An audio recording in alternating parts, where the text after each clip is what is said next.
আমরা যদি পৃথিবীতে কাউকে আমাদের মডেল বানাতে চাই, যদি আমরা আমাদের আদর্শ কাউকে বানাতে চাই, অনুকরণীয় ব্যক্তিত্ব হিসেবে কিন্তু আল্লাহ তাআলা নবীদেরকে আমাদের সামনে উপস্থাপন করেছেন।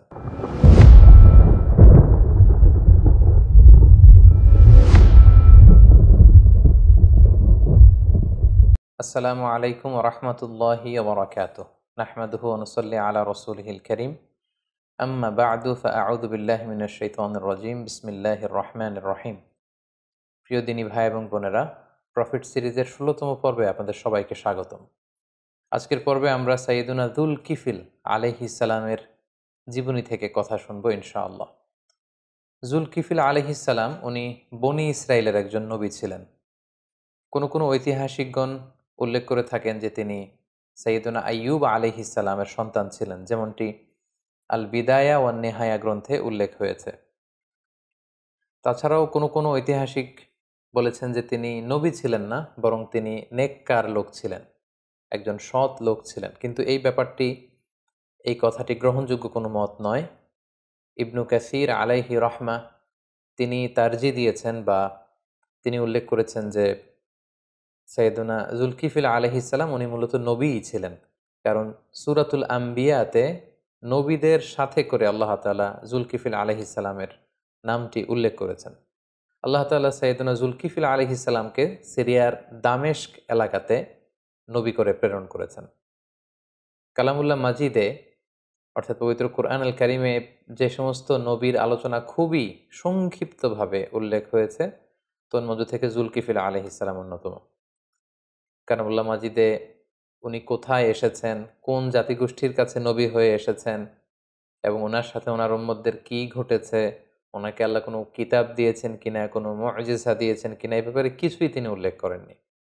কেবলমাত্র আল্লাহ তাআলা ২টি সূরার ২টি আয়াতে যুলকিফিল আলাইহিস সালামের নামটি কেবলমাত্র ২ বার উল্লেখ করেছেন।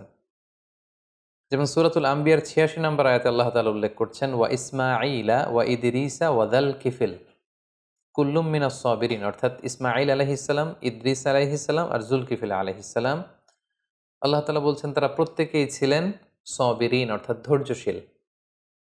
এরপর আল্লাহ তাআলা বললেন, ওয়া আদখালনাহুম ফি রাহমাতিনা, আমি তাদের সবাইকে আমার রহমতের বলয়ে, আমার দয়ার বলয়ে আমি তাদেরকে বেষ্টিত করেছি। ইন্নাহুম মিনাস সালিহিন, আর তারা ছিলেন নেককার, সৎকর্ম পরায়ণশীল। তাহলে এই একটি আয়াত আমরা পেলাম।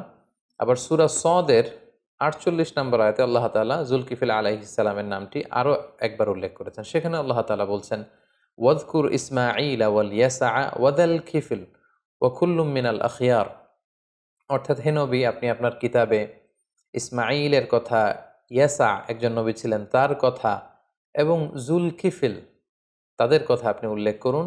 ওয়া কুল্লুম মিনাল আখিয়ার, তারা প্রত্যেকে ছিলেন শ্রেষ্ঠ মানবদের অন্তর্ভুক্ত। এই দুটি আয়াত ছাড়া কালামুল্লাহ মাজিদের আর কোনো সূরাতে, কোনো আয়াতে আল্লাহ তাআলা যুলকিফিল আলাইহিস সালামের ব্যাপারে আর কিছুই তিনি উল্লেখ করেননি। তবে ইবনু জারির আত-তাবারি মুজাহিদের সূত্রে তিনি বর্ণনা করেন যে যুলকিফিল আলাইহিস সালামের আগের যে নবী আল ইয়াসা, উনি যখন বার্ধক্যে উপনীত হলেন তখন তিনি তার পরবর্তীতে একজনকে স্থলাভিষিক্ত করতে চাইলেন।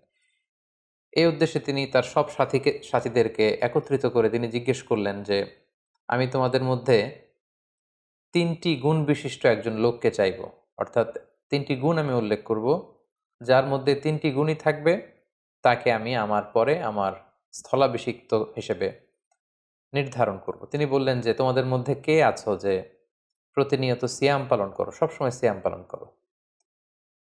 ২ নম্বর তিনি শর্ত দিলেন যে, তোমাদের মধ্যে এমন কে আছে যে সবসময় প্রতি রাতে তোমরা তাহাজ্জুদের সালাত আদায় করো, এবং তোমাদের মধ্যে কে আছে যে কখনো কোনো অবস্থাতেই রেগে যায় না।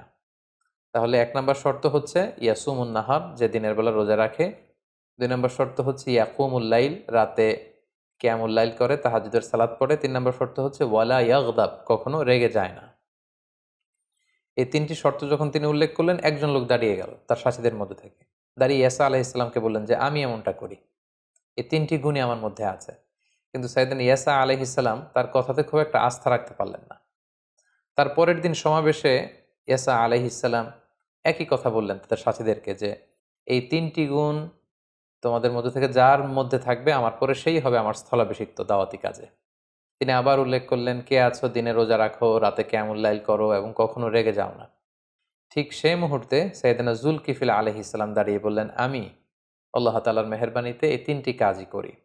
এবং ইয়াসা আলাইহিস সালাম তার এই কথাতে তিনি আশ্বস্ত হলেন, তিনি মুগ্ধ হলেন এবং তিনি ঘোষণা দিলেন যে আমার পরে এই উম্মতের মাঝে দাওয়াতি কাজের জন্য আমি যুল কিফিল, কিফিল শব্দের অর্থ হচ্ছে দায়িত্ব, রেসপন্সিবিলিটি, লায়াবিলিটি, অর্থাৎ আমার পরে এই উম্মার লায়াবিলিটি বা দায়িত্বের জন্য আমি যুল কিফিল, অর্থাৎ তার নামের অর্থই হচ্ছে যুল কিফিল মানে হচ্ছে দায়িত্বশীল, দায়িত্বশীল হিসেবে তোমাকে নির্ধারণ করলাম।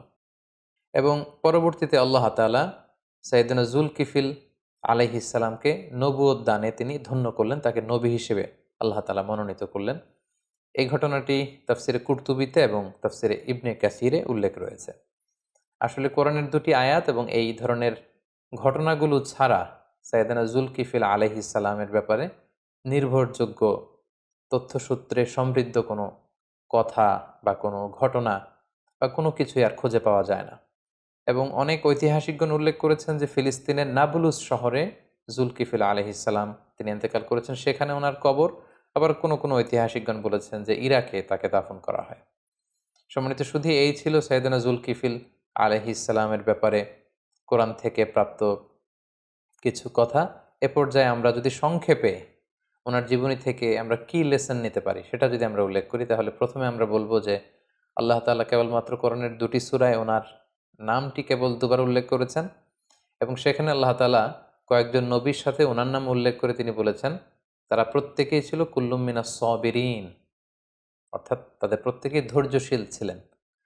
তার মানে নবীদের একটা গুণ হচ্ছে তারা সব সময় ধৈর্য ধারণ করতেন। সাইয়েদনা যুলকিফিল আলাইহিস সালামের ব্যাপারেও এটা বলা হয়েছে যে তিনি ধৈর্যশীল ছিলেন। পৃথিবীর প্রত্যেকটি নবী ছিলেন অত্যন্ত ধৈর্যশীল। ওনারা বিপদে ধৈর্য ধরতেন, হতাশ হতেন না, হাল ছেড়ে দিতেন না, কাবু হয়ে পড়তেন না, বরং তারা ধৈর্য ধারণ করতেন। এবং কালামুল্লাহ মাজিদের বিভিন্ন সূরাতে আল্লাহ তাআলা আল্লাহ রাসূল সাল্লাল্লাহু আলাইহি সাল্লামকে ধৈর্য ধারণের নির্দেশনা দিয়েছেন। তিনি বলেছেন, ওয়াসবির আলা মা ইয়াকুলুন, হে নবী, মক্কার কুরাইশরা আপনার ব্যাপারে যে সমস্ত মিথ্যা প্রোপাগান্ডা ছড়াচ্ছে, যাই বলুক না কেন আপনি বিচলিত হবেন না নবী, আপনি ধৈর্য ধারণ করুন। ওয়াসবির আলা মা ইয়াকুলুন, ওরা যাই বলুক আপনি কিন্তু ধৈর্য হারা হবেন না, ধৈর্য ধারণ করুন। তাহলে সাইয়েদনা যুলকিফিল আলাইহিস সালামের জীবনী থেকে প্রথম শিক্ষাটা পেলাম যে নবীরা হচ্ছে ধৈর্যশীল। সো আমাদেরকেও বিপদে ধৈর্য ধারণ করার অভ্যাসটা গড়ে তুলতে হবে। ২ নাম্বার যেই গুণাবলী আমরা ওনার জীবনী থেকে পাই সেটা হচ্ছে আল্লাহ তাআলা বলেছেন যে কুল্লুম মিনাস সালিহিন, তারা প্রত্যেকেই ছিলেন সৎ কর্ম সম্পাদনকারী। পৃথিবীর প্রত্যেকটা নবী কিন্তু ছিলেন সালেহিন, সৎ কর্মপরায়ণ ব্যক্তিত্ব ছিলেন তারা।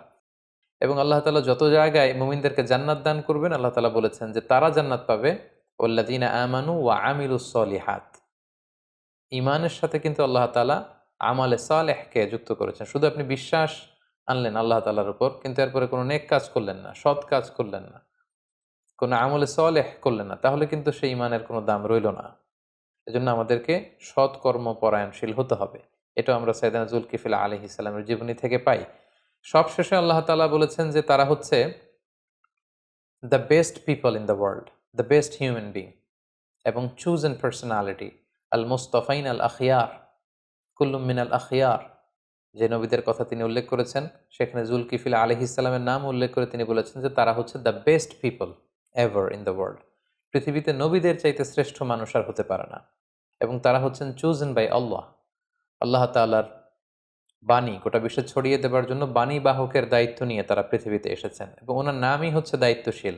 যুলকিফিল, আমরা বলেছি যে আল কিফিল শব্দের অর্থ হচ্ছে দায়িত্ব এবং যুলকিফিল শব্দের অর্থ হচ্ছে দায়িত্বশীল। তার মানে সব নবীদেরকে কিন্তু আল্লাহ তাআলা রিসালাতের দায়িত্ব দিয়ে এই পৃথিবীতে পাঠিয়েছেন এবং আমরা প্রত্যেকেই আসলে দায়িত্বশীল। আল্লাহ রাসূল সাল্লাল্লাহু আলাইহি ওয়াসাল্লাম বলেছেন যে কুল্লুকুম রাঈন ওয়া কুল্লুকুম মাসউলুন আন রাইয়াতিহি, তোমরা প্রত্যেকে দায়িত্বশীল এবং তোমাদের প্রত্যেকের দায়িত্বের ব্যাপারে কিন্তু আল্লাহ তাআলা কিয়ামতের দিন জিজ্ঞেস করবেন। তার মানে সর্বশেষ যে শিক্ষাটা আমরা পেলাম সেটা হচ্ছে নবীরা হচ্ছেন চুজেন, মনোনীত এবং সিলেক্ট করেন সরাসরি আল্লাহ তাআলা এবং তারা হচ্ছেন the best people, the model. আমরা যদি পৃথিবীতে কাউকে আমাদের মডেল বানাতে চাই, যদি আমরা আমাদের আদর্শ কাউকে বানাতে চাই, অনুকরণীয় ব্যক্তিত্ব হিসেবে কিন্তু আল্লাহ তাআলা নবীদেরকে আমাদের সামনে উপস্থাপন করেছেন। তাই আমরা যেন নবীদের দেখানো পথে চলে আমরা আমাদের জীবনকে, দুনিয়াকে এবং আখিরাতকে যেন সমৃদ্ধ করতে পারি। আল্লাহ তাআলা আমাদের সবাইকে কথাগুলো বুঝার ও আমল করবার তৌফিক দান করুক। হাযা মা ইনদি ওয়াল ইলমু ইনদাল্লাহ আলাইহি তাওয়াক্কালতু ওয়া ইলাইহি উনীব। আসসালামু আলাইকুম ওয়া রাহমাতুল্লাহি ওয়া বারাকাতুহু।